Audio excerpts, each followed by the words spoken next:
Are any of the characters in Sopranos similar to the actors or actresses that played them in real life? And you know what I'm going to say.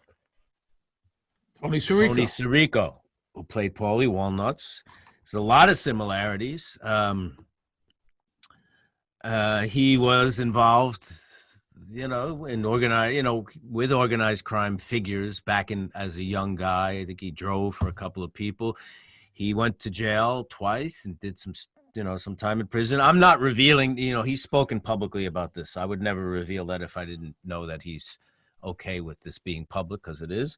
And his personality, a lot of times I've heard him say with other projects and directors trying to say, well, the character's like this or like this. And he would say, what you see is what you get.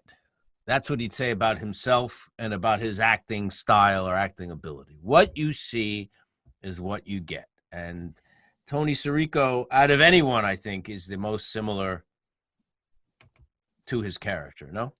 Well, there's the thing. I don't know if I forget, because I'm old, fat man that forgets things. But there was an episode where they went to Tony's apartment, and they were tracking their brains to see what his apartment would look like, and the set designers were going on and on. What would Paulie's apartment look like? And then finally, somebody said, "The guy is the guy. Let's go to his apartment." And Tony also was a known germaphobe, as Paulie was.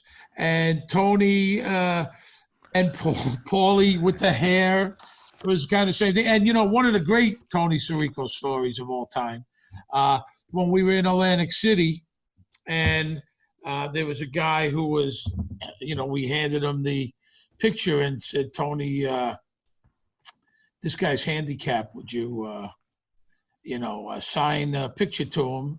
And he wrote, "To Louis, the best handicapper around." So you had, Paul. That could be Paulie. Well, what about the Anthrax scare? That's exactly. Tell them about that. So after 9/11, I don't know if it was a couple of years later, there was this Anthrax scare. Somebody was mailing anthrax to newscasters in 30 Rockefeller Center, the NBC headquarters in New York City. And Tony was convinced that he was next. That he's seeing they're targeting famous people, and he's thinking, "I'm next." I guess in his own mind, he thinks if you really want to bring down Western civilization, you go after Brian Williams, and Tony Sirico's next on the list.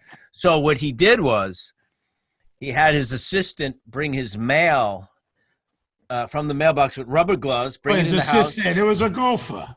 That guy was a gopher. Go ahead. An unpaid gopher. Go ahead. He brought his mail, and this is true, put the mail in the microwave for a few seconds, because I guess somehow he figured the microwaves would neutralize the anthrax and make it not poisonous. But what actually happened is the mail went on fire and burnt up in the microwave. And he also would, if you tried to change a line with anything, like, if you say, "Hey, Tony, that line's not working," he would go, "Forget it. It's locked in. Forget it." You know what I mean? Like, there was no change or nothing. He would rehearse his lines in front of the mirror and his hand gestures, and it was locked in. Once it was in the bank. I don't think Dominic is anything like Junior. I would say, no. I don't think you're like Christopher. Jim was not like Tony. And I don't think, obviously, Edie is nothing like Carmela.